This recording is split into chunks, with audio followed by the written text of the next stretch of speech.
Je pensais à mes femmes enceintes autour du piano, et plein les sofas, qu'elles bafferaient et se foutaient du reste. Des femmes à 6 mois, à 8 mois, des appétits doubles et triples, saucisses, bière, goulash.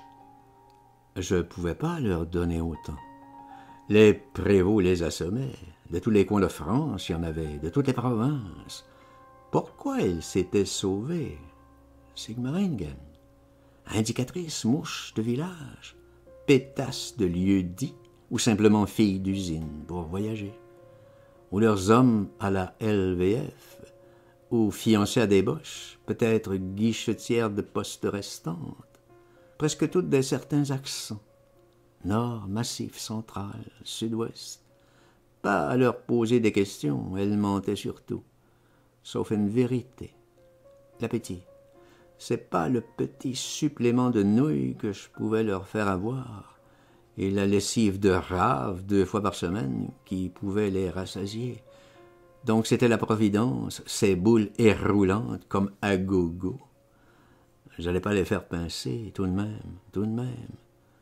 J'avais les autres calamités, gales, morpions, puces, gounod, poux, et que ça se les repassait joyeusement. Vous auriez dit la guerre faite pour.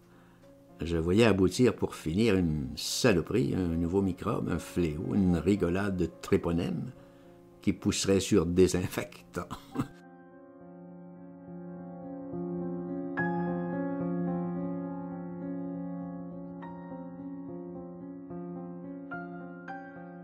Un moment, tout devient possible. Je les connaissais, mes femmes enceintes. Elles, déjà. Elles se refilaient tout ce qu'elles pouvaient à 30, 40 dans leur dortoir, 2 par paillasse. C'était haut dans le bourg, leur rue, Schlachgas, à l'ex-école d'agriculture. Encore ma fonction, ma consigne, aller me rendre compte, l'état général de ces dames, et qu'elles se grattaient les bougresses. J'avais l'air fin, moi, là, sans soufre, sans mercure, sans gamelle surtout, que des mots. Je te l'aurais vu, moi, l'Hamlet, philosopher les femmes enceintes.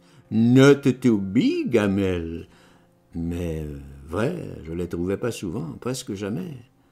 Je bénissais le ciel d'une façon qu'elles aient le tel tropisme de la gare, l'attirance de la soupe de troupe, l'attirance aussi du piano, et heureux, c'est plein les genoux des choristes, et Lily Marlène. Et dans de ces positions peu chastes, 3, 4 femmes enceintes par bonhomme, qu'elles apprenaient le bon allemand par Lily Marlène.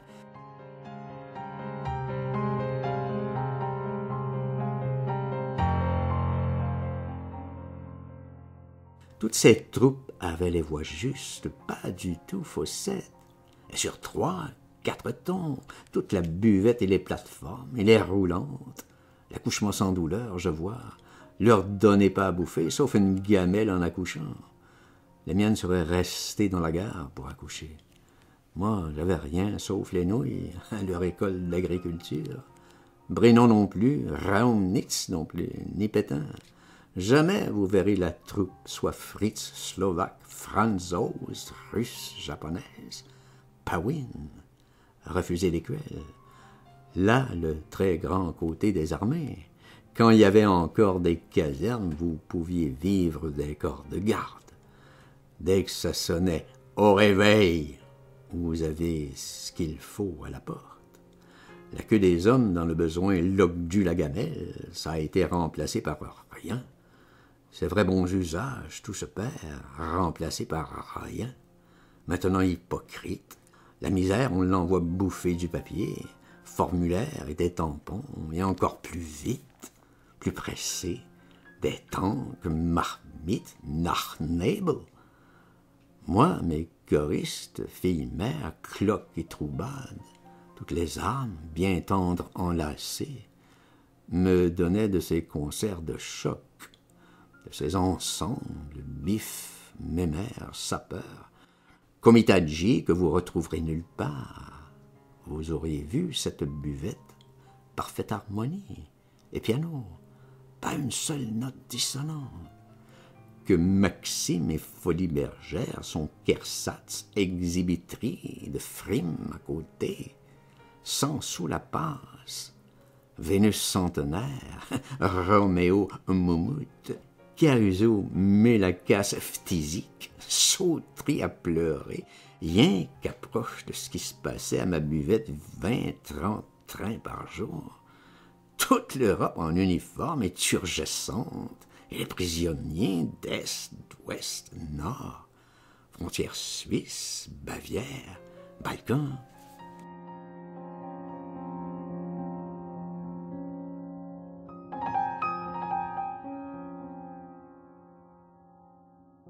En vrai, un continent sans guerre s'ennuie.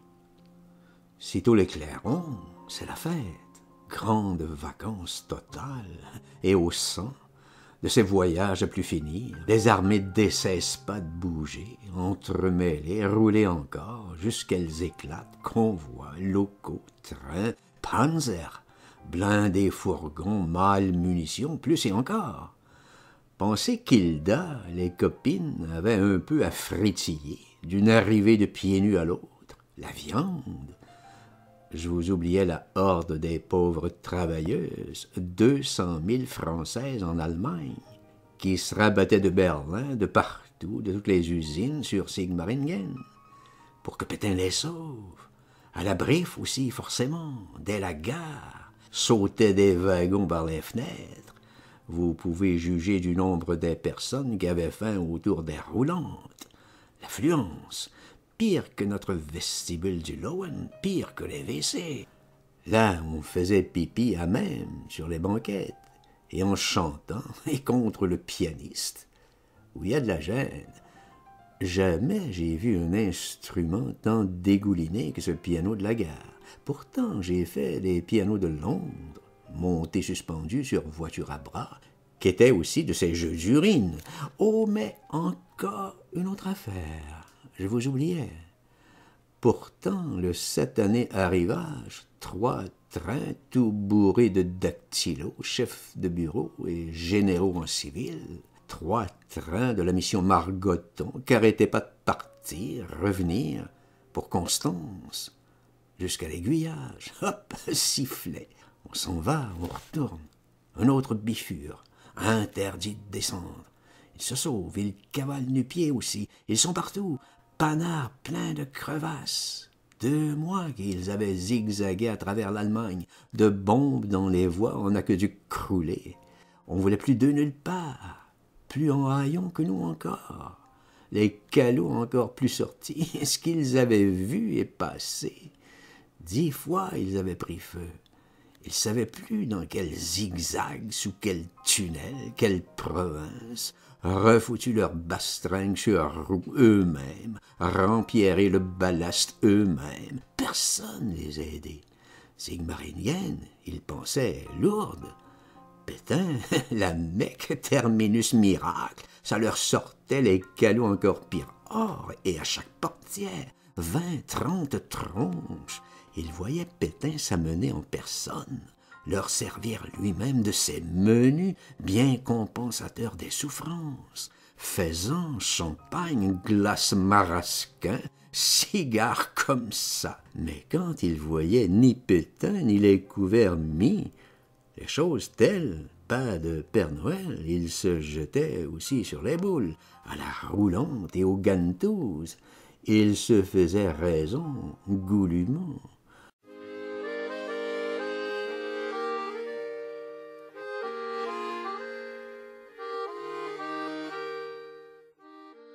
Oh, mais qu'il voulait plus remonter, refaire du train. Tout de suite au concours, plein les plateformes et la buvette, qui se tapera le plus de gantouses, et les plus grosses, et tous en chœur, et qui pissera au plus loin, le plus étal, joyeux, joyeuse, directeur dactylos et généraux, sustenté, rotant, chantant, Lily Marlène, l'air vraiment qui a fait fureur à travers tous les cyclones et les pires destructions de nations. Toutes les armées d'un côté, l'autre. Il faut convenir, vous me direz, 15, 20 chansons furent plus entraînantes et cochonnes, oui, mais d'un côté l'autre, par Meudon, Buchenwald, Key West, Saint-Malo. Je vous attends. Le refrain mondial. C'est rare, à propos, à remarquer que ces hommes du centre Europe aient pas de bonne voix.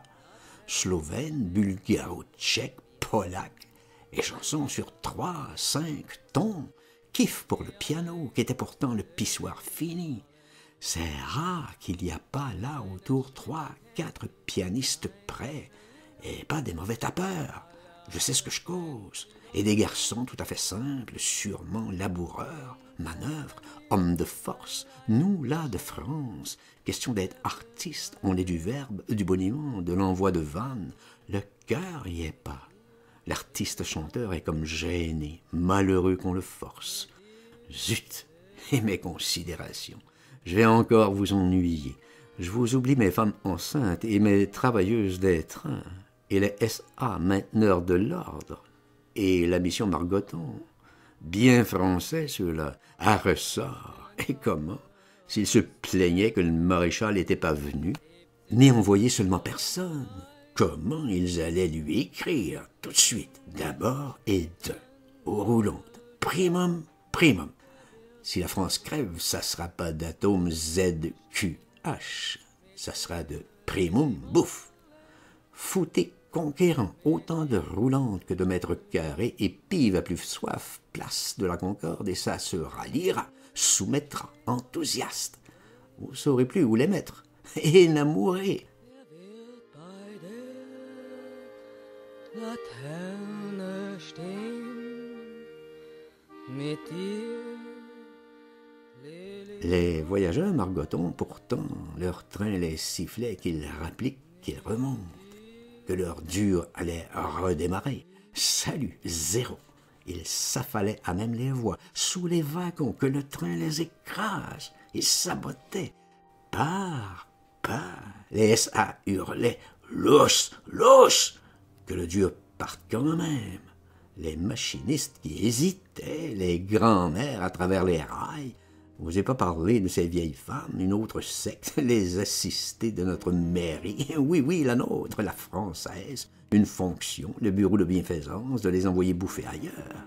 N'importe où, à travers l'Allemagne. N'importe quel train débarrassé. Je dis à tout hasard. Je voyais le maire, sa grande carte au mur, toute l'Allemagne, leur choisir une destination, n'importe laquelle. Voilà votre réquisition. C'étaient des vieilles affiches quelque part. LVF, Pologne, Silésie, Kriegsmarine. Elles se faisaient virer, et comment? De bonbons bifures, elles revenaient, on les revoyait à la gare, habillées en troupiers boches, en loques de cadavres, ce qu'elles avaient trouvé. Elles s'étaient déjà sauvées de France, réfugiées de la Drôme, Lozère, Guyenne. On avait brûlé leurs maisons, saccagé zéro. Je sais par ma propre expérience. Elles revenaient fatales à Pétain. Pour les dames d'un certain âge, Pétain, c'était la France, c'est tout. Ma mère aussi est morte ainsi, Pétain, la France. Toujours, elle revenait à pied, nu-pied de n'importe quel dorf, lieu-dit du Brandebourg, de Saxe, Hanovre, habillée soldate. Ah, elle voulait plus de notre mairie, plus entendre parler. Dépêchez-vous, prenez le premier train, grand-mère, voilà votre billet. On leur avait fait 4 fois, 10 fois. Si elles avaient fini en route, écrabouillées, ça se serait pas su. Et bougre, combien disparurent.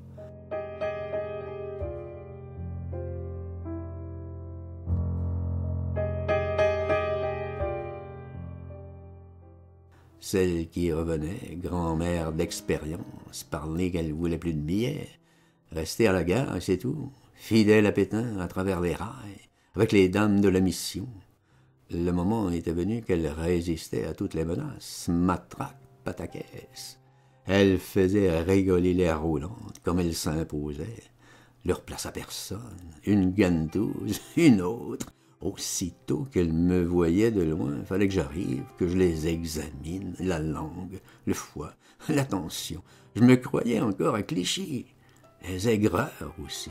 Il fallait que je les fasse s'étendre, que je les regarde bien, leur tâte l'estomac, l'endroit précis de ces aigreurs que chez elles, à Voulzanon, L'hôte, le docteur Chamois, que je devais connaître, leur avait prescrit une certaine poudre qu'elle se rappelait plus du nom, mais qui était vraiment merveilleuse, que je devais la connaître aussi. Oh oui, oui, certainement, madame, je vous en apporterai. Restez là, restez là. Je donnais bien 20 consultations, d'une banquette à l'autre, d'un ballast l'autre, et à la buvette. Plus ardu, là, trop de chants, pas seulement aux personnes âgées, aux civils et aux militaires.